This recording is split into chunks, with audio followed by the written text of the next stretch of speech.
Hello বন্ধুরা, welcome to my YouTube channel. বন্ধুরা, আজ আমরা দশম শ্রেণীর ইতিহাসের একটি প্রশ্নপত্র আলোচনা করব। দেখো, সঠিক উত্তরটি বেছে নিয়ে লেখো। এখানে তোমাদের প্রতিটি প্রশ্নের মান 1 করে 10 নম্বর আছে। দেখো, প্রশ্নগুলোর উত্তরগুলো একটু ভালোভাবে কারেকশন করে নিবে।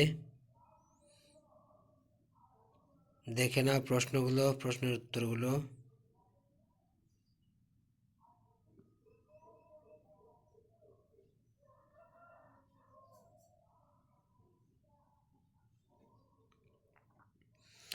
দুইয়ের থেকে দেখো, নিচের প্রশ্নগুলি নির্দেশ মতো উত্তর দাও।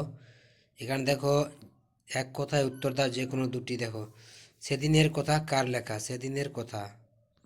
তারপরে প্রশ্ন দেখো, আনন্দমঠ উপন্যাসটি কে রচনা করেন? ভারতের প্রথম আধুনিক মানুষ কাকে বলা হয়?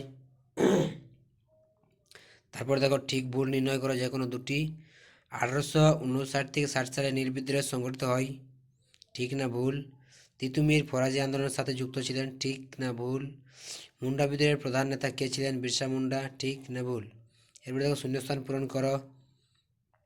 যত মত তত পথের আদর্শ প্রচার করেন কে? প্রথম ভারতীয় অরণ্য আইন কবে পাস হয়? কলকাতা বিশ্ববিদ্যালয়ের প্রথম ভারতীয় উপাচার্য কে ছিলেন?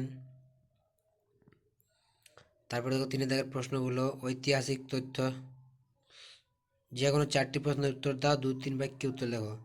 ঐতিহাসিক তথ্য সংগ্রহে ইন্টারনেটের ব্যবহারে সুবিধা অসুবিধা? নিম্নবর্গীয় ইতিহাস চর্চা কি? মেকলে মিনিটস কি? তিতুমির কি জন্য স্মরণীয়? উডে ডেসপেচ কি? কবে কার নেতৃত্বে মুন্ডা বিদ্রোহ শুরু হয়েছিল? 4 থেকে দেখো, 7-8টি বাক্যে যে কোনো দুটি প্রশ্নের উত্তর দাও। 4 গুণ 2 সমান সমান 8। সাঁওতাল বিদ্রোহের কারণ আলোচনা করো। নারী ইতিহাসের উপর একটি টিকা লেখো। সমাজ সংস্কারক হিসেবে বিদ্যাসাগরের ভূমিকা আলোচনা করো। টিকা লেখো কোল বিদ্রোহ। এরপর 5 দেখো, যে কোনো একটি প্রশ্নের উত্তর দাও। সমাজ ধর্ম সংস্কার আন্দোলনে রাজা রামমোহন রায়ের ভূমিকা আলোচনা করো। নীল বিদ্রোহের কারণগুলি আলোচনা করো। শিক্ষা বিস্তারের ক্ষেত্রে প্রাচ্য পাশ্চাত্য বিতর্ক। উচ্চশিক্ষা বিকাশে কলকাতা বিশ্ববিদ্যালয়ের ভূমিকা আলোচনা করো। এই ছিল দশম শ্রেণীর ইতিহাসের একটি প্রশ্নপত্র, মডেল প্রশ্নপত্রের আলোচনা।